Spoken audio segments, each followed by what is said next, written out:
Village accountant 500 ಹುದ್ದೆಗಳು, ಗ್ರಾಮ ಲೆಕ್ಕಿಗ ಹುದ್ದೆಗಳನ್ನ ಮತ್ತೆ ಅಧಿಸೂಚನೆ ಮಾಡಬೇಕು ಅಂತ ಕಂದಾಯ ಇಲಾಖೆ ಅನುಮತಿ ನೀಡಿದೆ. ಸೊ ಯಾರಿಗೆ ಅನುಮತಿ ನೀಡಿದೆ? ಆ ಎಕ್ಸಾಮ್ ಅನ್ನ ಯಾರು ಕಂಡಕ್ಟ್ ಮಾಡ್ತಾರೆ? ಅಧಿಸೂಚನೆ ಯಾವಾಗ? ಎಕ್ಸಾಮ್ ಯಾವಾಗ? ಸೊ ಅರ್ಜಿ ಸಲ್ಲಿಕೆ ಯಾವಾಗ ಸ್ಟಾರ್ಟ್ ಆಗುತ್ತೆ? ಅಂಡ್ ಯಾವ ಕಾಸ್ಟ್ಗೆ, ಯಾವ ರಿಸರ್ವೇಶನ್ಗೆ, ಎಷ್ಟು ಪೋಸ್ಟ್ಗಳು, ಇವೆಲ್ಲ ಒಂದು ಕಂಪ್ಲೀಟ್ ಮಾಹಿತಿಯನ್ನ ಈ ಒಂದು ವಿಡಿಯೋದಲ್ಲಿ ಕೊಡ್ತಾ ಹೋಗ್ತೀನಿ. So hi guys, welcome back to my YouTube channel, that is Sharan's classes.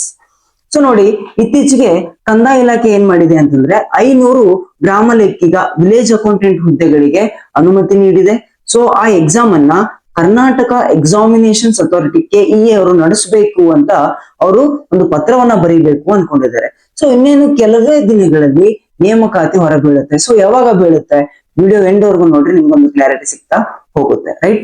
So first ನಾವ್ ಏನ್ ನೋಡೋಣ ಅಂತಂದ್ರೆ, ಯಾವ ಒಂದು ಕಾಸ್ಟ್ಗೆ ಎಷ್ಟು ರಿಸರ್ವೇಶನ್ ಪ್ರಕಾರ ಎಷ್ಟು ಹುದ್ದೆಗಳು ದೊರಕಲಿದೆ ಅಂತ ನೋಡ್ತಾ ಹೋಗೋಣ. ಇದು ಇಂಟರ್ನಲ್ ರಿಸರ್ವೇಶನ್ ಆದ ನಂತರ ಬಂದಂತ ಒಂದು ಹೊಸ ಮೀಸಲಾತಿ ಪ್ರಕಾರ ನಾನು ಎಕ್ಸ್ಪ್ಲೇನ್ ಮಾಡ್ತಾ ಹೋಗ್ತೀನಿ. ಸೊ ಬರ್ರಿ, ಸೊ ಫಸ್ಟ್ ನೋಡ್ರಿ, GM ಕ್ಯಾಂಡಿಡೇಟ್ ಅವರಿಗೆ GM 44% ರಿಸರ್ವೇಶನ್ ಇದೆ. ಸೊ ಜನರಲ್ ಮೆರಿಟ್ ಸಾಮಾನ್ಯ ವರ್ಗದವರಿಗೆ 44% ಒಂದು ಹುದ್ದೆಗಳಲ್ಲಿ ಮೀಸಲಾತಿ ಇರುತ್ತೆ. ಅದರ ಅನುಸಾರ 220 ಹುದ್ದೆಗಳು ಅವರಿಗೆ ಲಭ್ಯ ಆಗುತ್ತೆ. ಅದ್ರ ಜೊತೆಗೆ 3A ಕ್ಯಾಟಗರಿ 3A ಅವರಿಗೆ 4% ರಿಸರ್ವೇಶನ್ ಇದೆ. ಸೊ ಅವರಿಗೆ 20 ಹುದ್ದೆಗಳು ಲಭ್ಯ ಆಗುತ್ತೆ. ಈ 500 ಹುದ್ದೆಗಳಲ್ಲಿ 20 ಹುದ್ದೆಗಳು ಲಭ್ಯ ಆಗುತ್ತೆ, right? So category 3rd B ಅವರಿಗೆ 5% ರಿಸರ್ವೇಶನ್ ಇದೆ. ಸೊ ಅವರು 25 ಹುದ್ದೆಗಳನ್ನ ಪಡಿಬಹುದು, ರೈಟ್? ಅದ್ರ ಜೊತೆಗೆ 2A ಕ್ಯಾಟಗರಿ 2A 15% ರಿಸರ್ವೇಶನ್ ಇದೆ. ಹಾಗಾಗಿ ಅವರು 75 ಹುದ್ದೆಗಳಿಗೆ ಕಾಂಪಿಟೇಷನ್ ಅನ್ನ ಮಾಡಬಹುದು. 2B 4% ರಿಸರ್ವೇಶನ್ ಇದೆ. ಅವರು 20 ಹುದ್ದೆಗಳಿಗೆ ಕಾಂಪೀಟ್ ಮಾಡಬಹುದು. ಅದರ ಜೊತೆಗೆ ಕ್ಯಾಟಗರಿ 1 4% ರಿಸರ್ವೇಶನ್ ಇದೆ. ಅವರು 20 ಹುದ್ದೆಗಳಿಗೆ ಕಾಂಪಿಟೇಷನ್ ಅನ್ನ ಮಾಡಬಹುದು. ಇದರ ಜೊತೆಗೆ SCA ಅಂದ್ರೆ ಇಂಟರ್ ರಿಸರ್ವೇಶನ್ ಆದ್ಮೇಲೆ SC ಕಾಸ್ಟ್ ಗಳನ್ನ SCA ಗುಂಪು, SCB ಗುಂಪು, SCC ಗುಂಪು ಅಂತ ರಿಸರ್ವೇಶನ್ ಅನ್ನ ಅಲಾಟ್ ಮಾಡಿದ್ದಾರೆ. ಸೊ A ಗುಂಪಿನವರಿಗೆ 6% ರಿಸರ್ವೇಶನ್ ಇದೆ. ಹಾಗಾಗಿ 30 ಹುದ್ದೆಗಳಿಗೆ ಫೈಟ್ ಮಾಡಬಹುದು. 500ರಲ್ಲಿ 30 ಹುದ್ದೆಗಳು, ರೈಟ್? ಅದೇ ರೀತಿ SCB ಕ್ಯಾಟಗರಿ ಅವರಿಗೆ 6% ರಿಸರ್ವೇಶನ್ ಇದೆ.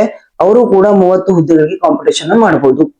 So SC category reservation C category 5% ಮೀಸಲಾತಿ ನೀಡಿದರೆ ಅವರು 25 ಹುದ್ದೆಗಳಿಗೆ ಕಾಂಪಿಟೇಷನ್ ಮಾಡಬಹುದು. ಅದರ ಜೊತೆಗೆ ST ಗೆ 7% ರಿಸರ್ವೇಶನ್ ಇದೆ. ಅವರು 35 ಹುದ್ದೆಗಳಿಗೆ ಕಾಂಪಿಟೇಷನ್ ಅನ್ನ ಮಾಡಬಹುದು.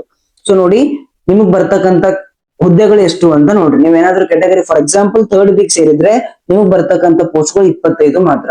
ಆದ್ರೆ ಇವೆಲ್ಲಾ ಹುದ್ದೆಗಳು ನಿಮ್ಗೆ ಕಂಪಲ್ಸರಿ ನಿಮ್ಗೆ ಅಂತ ಇರುತ್ತೆ, ರೈಟ್? ಇವನ್ ಬಿಟ್ಟು ಕೂಡ ನೀವು ಜನರಲ್ GM ಏನ್ 40% ರಿಸರ್ವೇಶನ್ ಇದೆ ಅಲ್ರಿ, ಅಲ್ಲೂ ಕೂಡ ಕಾಂಪಿಟೇಷನ್ ಮಾಡಬಹುದು. ಸೊ 220 ಪ್ಲಸ್ ನಿಮ್ ರಿಸರ್ವೇಶನ್ ಕ್ಯಾಟಗರಿ, ಅಷ್ಟು ಹುದ್ದೆಗಳು ನೀವು ಕಾಂಪಿಟೇಷನ್ ಅನ್ನ ಮಾಡಬಹುದು, ರೈಟ್? ಸೊ ಒಟ್ಟು 500 ಹುದ್ದೆಗಳು.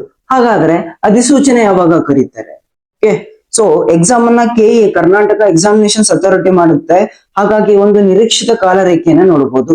ಅಂದ್ರೆ ಅಧಿಸೂಚನೆ ನವೆಂಬರ್ ಅಲ್ಲಿ ನೋಡ್ತಕ್ಕಂತ ಚಾನ್ಸಸ್ ಇದೆ. ನವೆಂಬರ್ ಅಲ್ಲಿ ವಿಲೇಜ್ ಅಕೌಂಟೆಂಟ್ ಅಧಿಸೂಚನೆ ನೋಟಿಫಿಕೇಶನ್ ಅನ್ನು ನೋಡಬಹುದು. So already police constable notification ಕರಿಬೇಕು ಅಂತ ಅಂತಿದ್ದಾರೆ. ಅದರ ಜೊತೆ village accountant FDA SDA post ಗಳನ್ನ ಆಲ್ರೆಡಿ ಕರ್ನಾಟಕ ಎಕ್ಸಾಮಿನೇಷನ್ಸ್ ಅಥಾರಿಟಿ ಕರೆದಿದೆ. ಸೊ ಹಾಗಾಗಿ ನವೆಂಬರ್ ಅಲ್ಲಿ ಈ ಒಂದು ವಿಲೇಜ್ ಅಕೌಂಟೆಂಟ್ ನೋಟಿಫಿಕೇಶನ್ ಅನ್ನು ನೀವು ನೋಡಬಹುದು. ಹಾಗಾದ್ರೆ ಎಕ್ಸಾಮ್ ಅಂತ ಬಂದಾಗ ಎಕ್ಸಾಮ್ ಈ ವರ್ಷ ನಡೆಯೋದು ಕಷ್ಟ. ಹಾಗಾಗಿ ಜನವರಿ ಅಥವಾ ಫೆಬ್ರವರಿ, ಮೇ ಬಿ ಫೆಬ್ರವರಿವರೆಗೂ ಎಕ್ಸಾಮ್ ನಡೆಸಬಹುದು 2026. ಹಾಗಾದ್ರೆ ಅಂತಿಮ ಆಯ್ಕೆ ಪಟ್ಟಿ ನಿಮ್ಮ ಜೂನ್ ಅಥವಾ ಆಗಸ್ಟ್ ಅಲ್ಲಿ ನೀವು ಅಂತಿಮ ಆಯ್ಕೆ ಪಟ್ಟಿ ಅಂದ್ರೆ ನಿಮ್ಮ ರಿಸಲ್ಟ್ ಗಳನ್ನ ಕೂಡ ನೋಡಬಹುದು. ಅಂದ್ರೆ 6 ರಿಂದ 8 ತಿಂಗಳಲ್ಲಿ KEA ನಿಮ್ಮ ಪ್ರೊಸೆಸ್ ಅನ್ನ ಕಂಪ್ಲೀಟ್ ಮಾಡ್ತಕ್ಕಂಥದ್ದು. ಸೊ ರೈಟ್, ಸೊ ಇದೊಂದು ನಿರೀಕ್ಷಿತ ಕಾಲರೇಖೆ ಅಂತ ನಾವು ನೋಡ್ತೀವಿ. ಬಟ್ ಈಗ ಪ್ರಾಬ್ಲಮ್ ಏನಾಗ್ತಿದೆ ಅಂತಂದ್ರೆ, ವಿಲೇಜ್ ಅಕೌಂಟೆಂಟ್ ಸಂಬಂಧಪಟ್ಟಂಗೆ ಯಾವ ರೀತಿ ಅಲಾಟ್ ಮಾಡ್ತಾರೆ ಅಂದ್ರೆ ಜಿಲ್ಲಾವಾರು ಹಂಚಿಕೆಯನ್ನ ಮಾಡ್ತಾರೆ. 500 ಹುದ್ದೆಗಳಿದ್ದಾವೆ, ಜಿಲ್ಲಾವಾರು. ಫಾರ್ ಎಕ್ಸಾಂಪಲ್ ಇವಾಗ ಪೊಲೀಸ್ ಕಾನ್ಸ್ಟೇಬಲ್ ಇದೆಯಲ್ಲ, ಸೊ ಈ ಒಂದು ಜಿಲ್ಲೆಗೆ ಎಷ್ಟು ಹುದ್ದೆಗಳು, ಕಟ್ ಆಫ್ ಎಲ್ಲಿ ಅದೇ ಕಟ್ ಆಫ್, ಆ ತರ ಪೋಸ್ಟ್ ಗಳನ್ನ ಮಾಡ್ತಾರೆ. ಸೊ ವಿಲೇಜ್ ಅಕೌಂಟೆಂಟ್ ಕೂಡ ಅದೇ ತರ ಮಾಡ್ಬೇಕು ಅಂತ ಒಂದು ಮಾಹಿತಿ ನಮಗೆ ಸಿಕ್ಕಿದೆ. ಸೊ ಲಾಸ್ಟ್ ಹಂಗೆ ಮಾಡಿದ್ರು, 2024 ಅಲ್ಲಿ ಎಕ್ಸಾಮ್ ಮಾಡಿದಾಗ ಕೂಡ ಒಂದು ಡಿಸ್ಟ್ರಿಕ್ಟ್ ವೈಸ್ ರಿಸಲ್ಟ್ ಅನ್ನೇ ಬಿಟ್ಟಿದ್ರು. ಬಟ್ ಇವಾಗ ಏನ್ ಪ್ರಾಬ್ಲಮ್ ಅಂತಂದ್ರೆ 500 ಹುದ್ದೆಗಳಿರುವ ಕಾರಣ ಡಿಸ್ಟ್ರಿಕ್ಟ್ ವೈಸ್ ಏನಾದ್ರೂ ನಾವು ಬಿಟ್ವಿ ಅಂತಂದ್ರೆ ಏನಾಗುತ್ತೆ, ರಿಸರ್ವೇಶನ್ ಕರೆಕ್ಟ್ ಆಗಿ ಅಲಾಟ್ಮೆಂಟ್ ಆಗಲ್ಲ. ಕೆಲವು ಸಮುದಾಯಗಳಿಗೆ, ಕೆಲವು ಕ್ಯಾಟಗರಿಗಳಿಗೆ ಎಷ್ಟು % ರಿಸರ್ವೇಶನ್ ಇದೆಯಲ್ಲ ಅಷ್ಟು ಹುದ್ದೆಗಳು ಸಿಗೋದು ಕಷ್ಟ ಆಗುತ್ತೆ. ಹಾಗಾಗಿ ಸ್ಟೂಡೆಂಟ್ ಏನ್ ಆಗ್ರಹ ಮಾಡ್ತಿದ್ದಾರೆ ಅಂತಂದ್ರೆ, so over all state rank ಅನ್ನ ಬಿಡ್ರಿ, ಡಿಸ್ಟ್ರಿಕ್ಟ್ ವೈಸ್ ಬೇಡ, ಕಂಪ್ಲೀಟ್ ಒಂದು ರಾಜ್ಯದಲ್ಲಿ ಒಂದು ರ್ಯಾಂಕ್ ಪಟ್ಟಿಯನ್ನ ಬಿಡ್ರಿ, ಯಾವ ಡಿಸ್ಟ್ರಿಕ್ಟ್ ಅವ್ರು ಹೆಚ್ಚು ಅಂಕಗಳನ್ನ ತಗೊಳ್ತಾರೋ ಸೊ ಅವ್ರಿಗೆ ಹುದ್ದೆಯನ್ನ ಕೊಡ್ರಿ ಅಂತಕ್ಕಂಥದ್ದು ಒಂದು ಡಿಸ್ಕಷನ್ ನಡೀತಿದೆ. ಸೊ ಹಾಗಾದ್ರೆ ಡಿಸ್ಟ್ರಿಕ್ಟ್ ವೈಸ್ ಕರೆಕ್ಟಾ ಅಥವಾ ಸ್ಟೇಟ್ ರ್ಯಾಂಕ್ ಕರೆಕ್ಟಾ ಅನ್ನೋದು ಸೊ ನಿಮಗೆ ಬಿಟ್ಟ ವಿಚಾರ. ನಿಮ್ಮ ಅಭಿಪ್ರಾಯವನ್ನ ಕಮೆಂಟ್ ಅಲ್ಲಿ ತಿಳಿಸಿ ಅಂತ ಹೇಳ್ತಾ, ಇಲ್ಲಿವರೆಗೂ ನನ್ನ ಚಾನಲ್ ಯಾರು ಸಬ್ಸ್ಕ್ರೈಬ್ ಮಾಡಿಲ್ಲ ಸಬ್ಸ್ಕ್ರೈಬ್ ಮಾಡಿ ಅಂಡ್ ಬೆಲ್ ಬಟನ್ ನ ಪ್ರೆಸ್ ಮಾಡಿ, ಫಸ್ಟ್ ನೋಟಿಫಿಕೇಶನ್ ನಿಮಗೆ ಬರುತ್ತೆ ಅಂತ ಹೇಳ್ತಾ, ಅಂಡ್ ಅಗೇನ್ ಒಂದು ವಿಷಯ, ನಾನು ರೀಸೆಂಟ್ ಆಗಿ ಒಂದೇ ಮಂತ್ ಆಯ್ತು ಯೂಟ್ಯೂಬ್ ತೆಗೆದು, ಆದ್ರೂ ಒಂದೇ ಮಂತ್ ಅಲ್ಲಿ 1K ಸಬ್ಸ್ಕ್ರೈಬರ್ಸ್ ನ ರೀಚ್ ಮಾಡಿಸಿದಿರಿ. ಸೊ ತುಂಬಾ ಚೆನ್ನಾಗಿ ಸಪೋರ್ಟ್ ಮಾಡಿದಿರಿ, ಇದೇ ತರ ಮಾಡ್ತಾ ಇರಿ ಅಂತ ಹೇಳ್ತಾ ಮುಂದಿನ ವಿಡಿಯೋದಲ್ಲಿ ಮತ್ತೆ ಸಿಗ್ತೀನಿ. ಸೊ ಅಲ್ಲಿವರೆಗೂ ಟೇಕ್ ಕೇರ್, ಬಾಯ್.